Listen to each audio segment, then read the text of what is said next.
This world is not what you think it is. This world is not what you think it is. It's another Flat Earth Truth Tuesday, as I like to say, and I'm your host, Paul on the Plane. We are continuing tonight with a series of interviews I've conducted with professionals in the Flat Earth community and the empirical evidence and first-hand experience with these proofs that they have that our world is nothing as advertised. Not a spinning, orbiting, corkscrewing, salty space pear, as I like to say, chasing the sun at over 1 million miles an hour. No, a fixed and stationary plane. Just a quick reminder, this is a pre-recorded show as I'm traveling overseas, so I won't be able to take any calls tonight. Still, I hope you enjoy the show. So, tonight, my guest is a gentleman who, for the sake of anonymity, we're going to call him Zach. He has a wealth of knowledge and experience in a particular field that, in my opinion, is just chock full of flat Earth evidence and downright proof that our world is flat and fixed. And that is air travel. So without further ado, Zach, welcome to the show. Very much appreciate you taking the time to visit with us and share with us some, what I would again consider hard evidence that the world is not a oblate spheroid or whatever that is, rotating or orbiting. Good evening, Paul. Thanks for having me on your show. Very, very, very glad to have you here and to hear about some of your experience here and what you've learned in many years of air travel. So let's start off by just establishing your credibility. Would you mind just taking a couple minutes and letting us know about your education, your experience? Obviously, you can leave out any specifics, but just in general, your experience and expertise, with this profession of yours. Okay, thanks, Paul. Well, where do I start? Okay, I started flying. I got interested in aviation about 30 years ago, and 29 years ago I got my fixed wing license, then commercial. Flew aeroplanes for about 8 years before switching over to helicopters, commercial helicopter flying in a number of countries. And then I had the opportunity to go back into aeroplane flying, fixed wing, gain my air transport pilot license, and had the privilege and the opportunity to fly for a very wealthy corporate client, and I was flying his Citation X as well as his Gulfstream G650 around the globe. Oh well, we used to call it a globe then, but now I realise it's no longer a globe. And I've basically been flying both helicopters and aeroplanes commercially, professionally for the last 29 years. And in 7, 8, 9 countries I've been flying commercially. And I hold an air transport pilot license for both helicopters and aeroplanes in 3 countries around the world. And what hit me once about 4 years ago was I was teaching my boss's son to fly, and I went back through the training notes that I was given 30 odd years ago to prepare and study for my theory exams. And those documents, when I opened them up, very clearly stated that for all intensive purposes, for aerodynamics, we assume that the Earth is both flat and non-rotating. So 29 years of experience, both fixed wing and helicopter. That's right. Commercially, personally, etc. And I guess going back to your original training, obviously that maybe did not, that fact that you find in the instruction manuals, right, when you're day one, right, of starting to simulate what it's going to be like when you're actually engaging in air travel as a pilot. from day one, you're to assume, as you're training, that the Earth is flat and non-rotating. But it didn't strike you 29 years ago, did it? No, and from most of my working brothers and sisters in the fixed and rotary field, they don't register that part. The irony of that is that when we take this assumption from our training manuals, which says that the Earth is flat and non-rotating, there's no second manual that now covers, now how do we deal with that, with the Coriolis effect and 1,000 kilometre an hour spin, yada yada, all the nonsense that we've heard. There's no transition to the real world of a spinning globe. So we remain with the so-called assumption that the Earth is flat and non-rotating.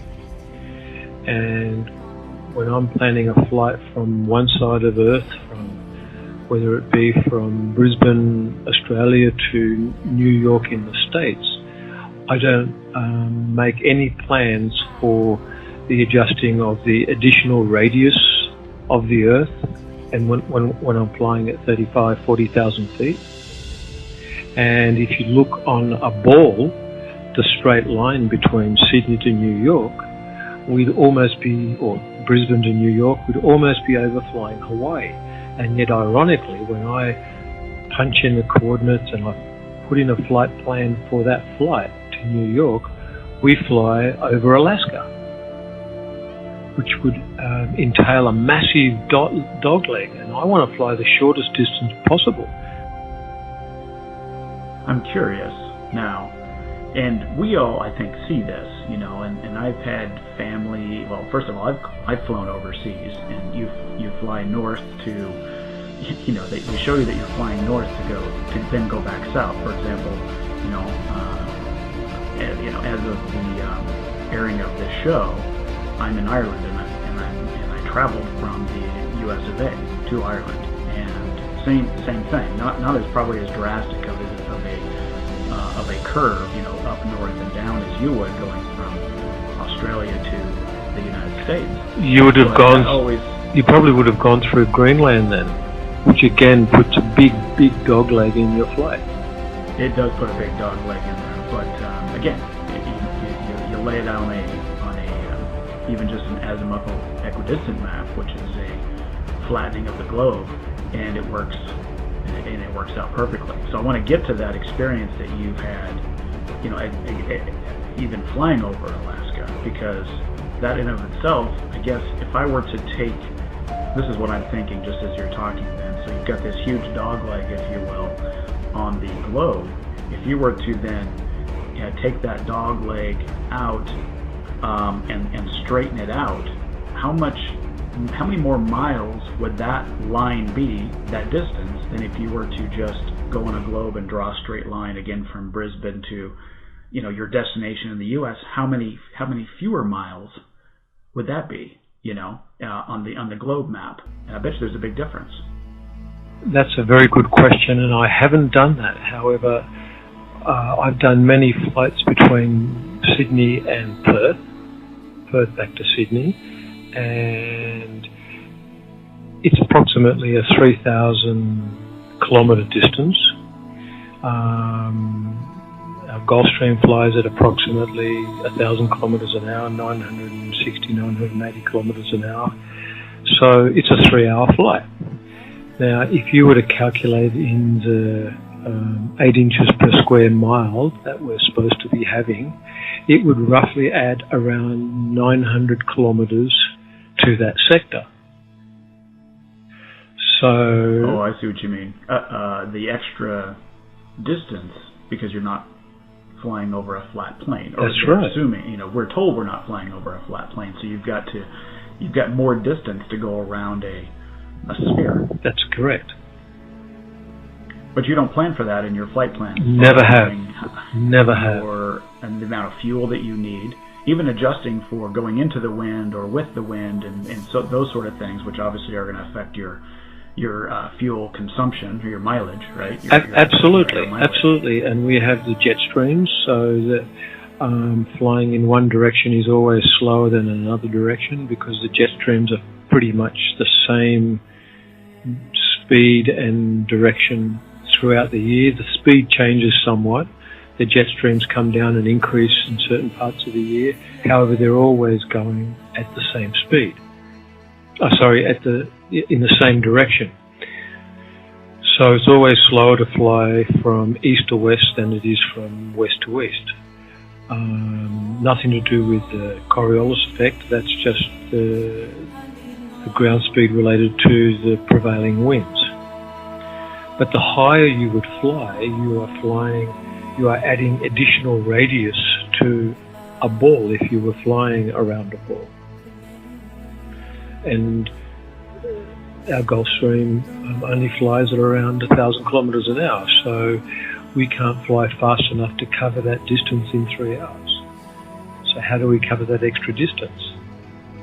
There isn't extra distance because there isn't extra radius. It's flat. And all the instruments on board both a helicopter and an aeroplane, the artificial horizon, which keeps us upright, straight and level, and helps us conduct a coordinated turn, can only work on a stationary flat plane. Well said. well said. So, going back to the the training that you underwent, and now you are obviously training new pilots as well. So this material you're seeing that you're covering on a regular basis, it starts out with hey, for the basics, just to get the basics down as we start to learn how to fly a plane, we have to first of all assume that we are flying over a flat, non-rotating Earth. That's the first thing, right? And then you go through and you learn about what you need to learn. But you said that there's no jump then to quote-unquote reality, or what we're told reality is that the Earth is moving and it has a curvature to it, which would need to be obviously accounted for, because if all the software is written, for airplane guidance systems and all of the software that helps aid the pilot in controlling the aircraft and doing what he wants it to do and go where it wants to go, is all based on and correct me if I'm wrong, but it's all based on a flat, non-rotating Earth. So how can all of the pilot's training and all of the software that he is using and all of the mechanical instruments that he's using are all based on a flat, non-rotating Earth? How do we actually get anywhere if we live on if in reality we live on a spinning, orbiting sphere? Well, we just can't. It's fairy tale. I mean, I've been flying around at 48,000 feet, and as far as I can see, the Earth is flat. The horizon is flat. There is zero curvature visible. The artificial horizon does not have to be reset or caged every few minutes as we're flying around a curve. I'm not pointing the nose of the aircraft, or the autopilot is not following the curvature. We level out at our assigned altitude, 38,000 feet, and we stay perfectly level for 3 hours, 6 hours, whatever the flight leg is.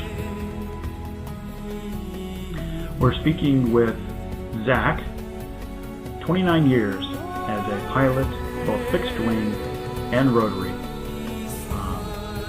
As a pilot, as an instructor, and sharing with us his experience in airspace travel. I guess we call it airspace, but air travel. And what's very interesting to me, Zach, is kind of what you were saying about when you plot a course. So you're flying, and you said you've done this from Australia to the United States. And anybody can go into Google Earth, or even the Mercator projection map, which is the one that's hanging in most classrooms, I think, still in the world, or go on the globe that's sitting in your kindergarten classroom. If you were to draw a straight line or take a string a piece of string and tape it to Brisbane, and then move that string in a straight line over to San Francisco or something on the west coast of the U.S. and tape it there, and look at what the route would be if we live on a globe, and then compare that to an actual flight that we're shown what the flight path is. And like you said, it's going to go over Alaska, it's going to go over Canada. And you think about that, how much further north are we talking about? Alaska is from San Francisco. You should go nowhere near that, Alaska, if we live on a globe, if we're flying based on a globe model of the Earth. So when did this? When did you realize that there's something was maybe it wasn't reconciling with reality? When you were flying over Alaska one time that you were like, this is weird. Why are we flying over Alaska? Is that when it dawned on you? Ironically, no. About 5 years ago, a very senior captain flying for Swiss Air said to me, "Hey Stephen, did you know that the Earth is flat?" And it just didn't. I said, "You're kidding me. You're kidding." Takes you back. You're like, wait, what? He said, "What? No, come on." He said, "Come on, Zach, you know that the Earth is flat. You've looked outside the cockpit window. Have you seen any curvature? When did your last flight plan for curvature?" And I said, "No, it can't be." And that's when he got me started, and I started looking at Flat Earth Facebook sites and starting to talk to other pilots, and 2 out of 3 pilots said I was completely crazy, and a couple of them also started thinking. And the company that I was working for, we have 6 pilots, fixed-wing pilots, 3 helicopter pilots, and I'm dual rated. And we all started talking, and within 12 months of independent research, we all came up with the same conclusion, that in fact we don't plan for curvature, we don't plan for Coriolis, we can't see curvature. None of our flight planning makes any sense on a board, but all our long distance flights make perfect sense on a flat Earth as we understand it, which roughly looks like the UN map. And at least in our little company, we have a unique consensus that all the pilots understand and believe and acknowledge that the Earth is flat. It's non-rotating, it's completely stationary, and it contradicts everything that school children are taught in school. Yes, I've maintained that ever since I kind of awakened to this reality about our world, is that, if somebody, born and raised without being told or indoctrinated or, continually reinforced that we live on a spinning globe, flying through space, but just based on their own personal experience, and they, grew into an adult, and let's say they're 25 years old, and if you were to go up to them and say, did you know in fact that the Earth is spherical? We live on a ball, we live on a sphere, and it's actually spinning at 1,000 miles an hour. It's flying around the sun at over 66,000 miles an hour, and we're chasing the sun through our galaxy at something like 500,000 miles an hour. How do you think that person would respond? Probably the same way somebody that we approach now that believes that we live on that has never heard or never even thought about flat Earth thinks it's crazy. They probably react the same. Wouldn't you agree? Yes.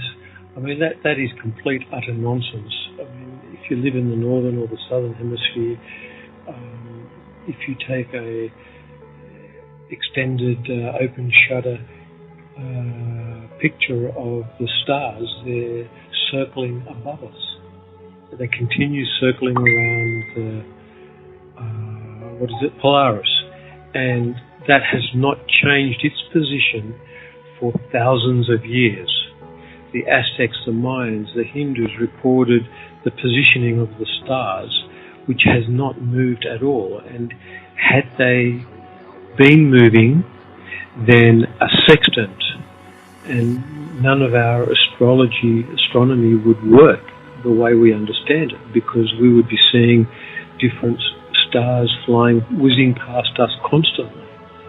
But that never happens. It's always the same star set circling overhead at a predetermined time that it's been recorded in an ephemeral calendar, which records the space-time continuum, if you like, of the position of those stars above, and that's what makes a sextant work.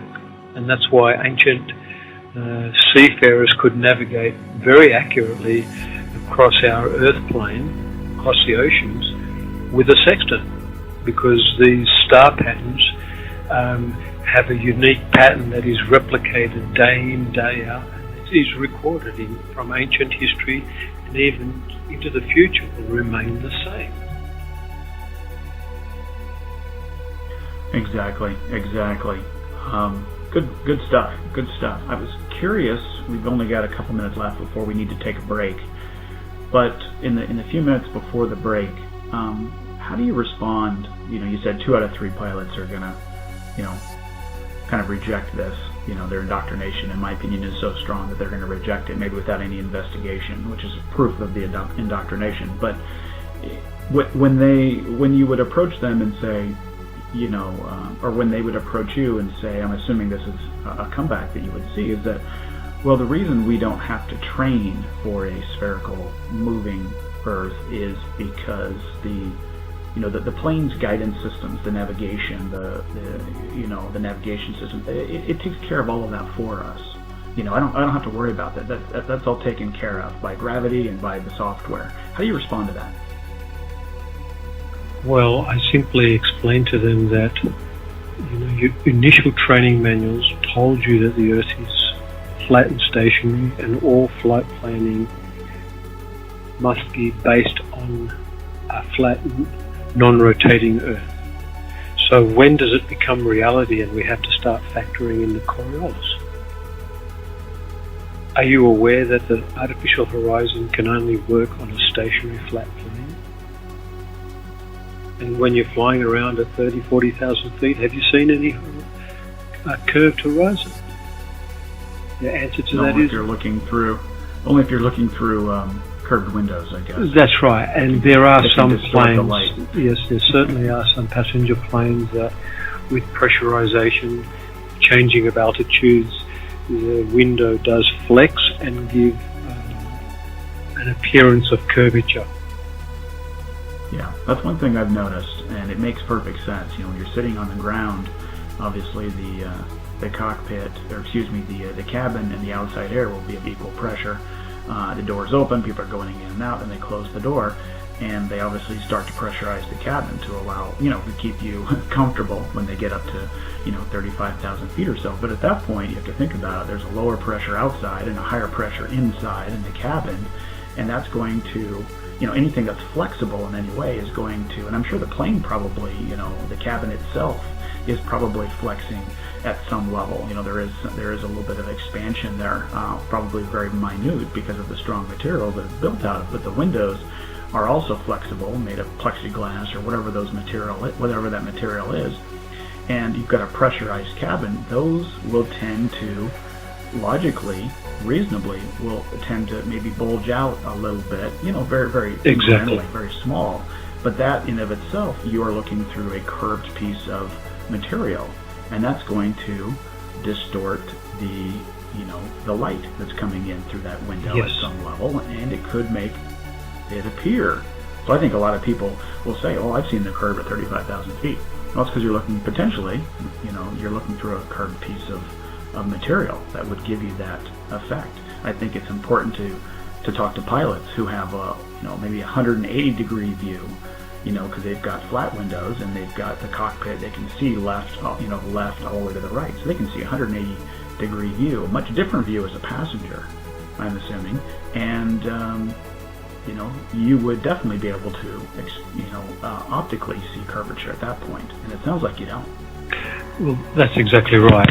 And if you're sitting in the back as a passenger, if you were to move your head up and down and around, the curvature that is apparent to your eyes would alter.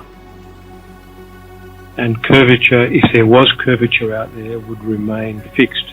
But as you move your head around that window, the curvature changes because the window is curved, not the horizon. And exactly.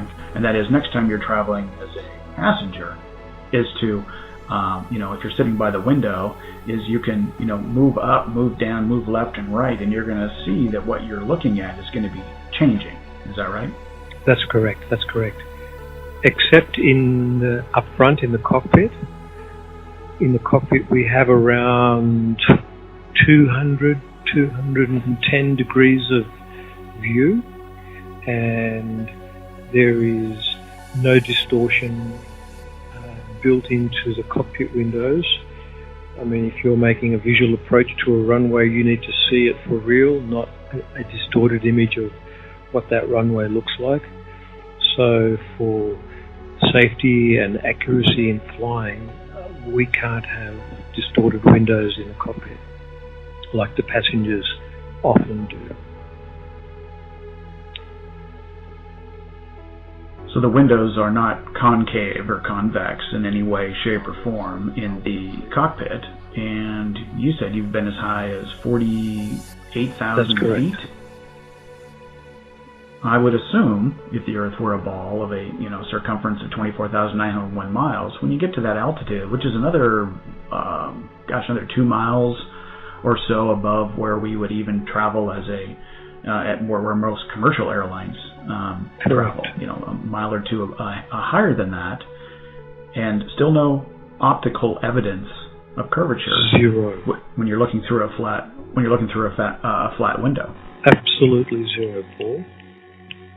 And while we're on that point, I've had friends who have experimented with sending balloons up into the upper atmospheres, and I believe some of those balloons have gotten as high as 120,000 feet, and the footage of that was absolutely perfectly flat. Unlike when amateur balloonists send up a GoPro which has a fisheye lens, and of course we get a constant curvature which is constantly changing as the lens is dipping up and down above and below the horizon. The curvature is changing. Sometimes it's curving down and around representing a bald Earth, and sometimes it's totally the opposite, and so it sends you a little bit crazy trying to look at those pictures. But I've seen footage of friends who have sent amateur balloons up with a true corrected lens, and it is perfectly flat at every altitude, at every step, all the way up to 120,000 feet. And I'm also assuming as the balloon is rising up, as it's moving up, that the horizon continues to rise at the same rate. Yes. Or appear to rise at the same rate. Yes, it remains at eye level of the balloon. It doesn't go down, dipping down. If we were going up in a balloon or an aeroplane, if we were on a ball, then the horizon would be curving away from us, and we'd have to keep looking further and further down towards that ever dipping away horizon. Which in reality we never do. The horizon is always out there in front of us at eye level, even at 100,000 feet, 120,000 feet. And in my own personal experience flying at 48,000 feet, the horizon is perfectly flat and eye level. It's not down there below us, it's straight out there in front of you, and flat as a tack. There you have it. As flat as the eye can see. And all our instruments, all our navigation, long-range navigation, is based on a non-rotating flat Earth. And what that map exactly looks like, frankly, I don't know. But it is something like what the UN map is like. And so when you draw a line from Brisbane to San Francisco, and takes you through Alaska, that's exactly the flight plan we fly. So why the hell are we not flying over Hawaii? Because on a ball, that's the straight line. Well, it's like that news article, which was big in my awakening as I saw that news article about the lady, and I think the flight was somewhere from north of you. I think it was in the Philippines or somewhere in Indonesia. A flight from Indonesia to Los Angeles, I believe, was the destination. But during the flight, there was a woman that went into child labor, and the pilot had to make an emergency landing. And naturally, Hawaii or somewhere in the Pacific, there's got to be some places, where on that route that would be a straight line, that they would have been able to make an emergency landing. But no, where did the plane land? It was in Alaska. Well, it's not funny. That makes perfect sense on the flat plane as we understand it. It's the map of our Earth. It's something like what the UN presents in their flag, then that's spot on. They're flying in an exact straight line from somewhere in Asia to, was it LA? It takes you over Alaska. Exactly. So when have you made that flight from Australia to the U.S. since you had awakened to the reality of this world that we live, or is that you have? Okay. So the first time you were flying over Alaska on that route, it must really have. It must have really, I don't know what the word I'm looking for is, just shook you as, wow, what confirmation that what you've experienced and the awakening that you had experienced to kind of give you that validation that the world is not as it seems, and it is very, very much different than what is being advertised. Well, exactly. My co-pilot brought along with him because he was a new believer in the flat Earth model, shall we call it, and he brought a globe with him on that flight. And we were monitoring how we were deviating further and further and further away from the straight line from Brisbane to LA, flying further and further north. And we were just looking at this ball, looking at our navigational equipment, our GPS, and laughing, well, why is the GPS taking us over Alaska in a straight line when that makes absolutely no sense? On a ball. On a ball. Well, great stuff, and Zach, really appreciate you taking the time out to just kind of share with us a little bit more evidence, both your personal experience and then your experience and expertise and professional working career in the air travel industry, which is obviously a great flat Earth proof. We have come to the end of another Paul on the Plane Live here on Truth Frequency Radio. We've been visiting with Zach, almost 3 decades now experience as a pilot and an instructor from both fixed wing and rotary aircraft. And just want to say thank you, Zach, for spending this time with us and kind of sharing some insights with us. And it's really encouraging to hear that you have a circle of influence and people that have awakened to this reality that our world is not a sphere that's spinning through space in 4 different directions simultaneously. We don't experience anything, even though it's curvilinear motion that we should be undergoing, and experiencing the angular momentum change. But they realize that it's flat and fixed, and everything that we experience points to that, all of that empirical evidence. So that's really encouraging to me to hear about that. Yes. I mean, the simplest thing to go back to the basics, keep it simple and smart, the KISS principle, trust your senses. You can go up to the height of a building, climb up to a mountain, look out at the ocean. Everything is flat. All our senses, our perception based on a flat, motionless Earth. It's only the government system and the modern scientists that keep messing with our heads, telling us that we live on something other than that. If we were never told what we were told in school, and we grew up without any knowledge, in-depth understanding of where we live, our senses will very clearly tell us that we live on a flat, motionless plane.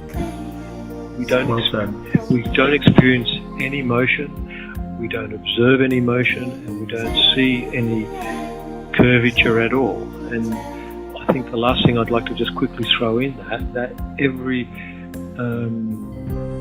intelligent culture that has ever been on this earth, from the Aztecs, the Mayans, the Sumerians, the Germanics, the Hindus, the Buddhists, the Australian Aboriginals, the Greeks, the Mesopotamians, the Hebrews, the Jains, who else is there? The Incas, the Israelites, the American Indians, even the Christian Bible, the Babylonians, the Muslims, the Chinese, the Mongolians, the Atlanteans, all stated clearly that the earth was flat and stationary, and they have drawn star patterns that we understand and observe today. So all these ancient cultures already knew what we don't know today. Thanks, Zach. Really appreciate it. We are out of time. Thanks again for listening to Paul on the Plane Live. And to prove its potential, they began flying it around the world, around the world, around the world, around the world, from Abu Dhabi last year, with stops in India and China, then across the vast Pacific. Remember, it has no fuel. It then was on to the United States, hopscotched across America, powered only by the sun. And now it has crossed its last ocean, the Atlantic. Not much further to go. Around the world, around the world, around the world, around the world, around the world. And to prove its potential, they began flying it around the world.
flatter.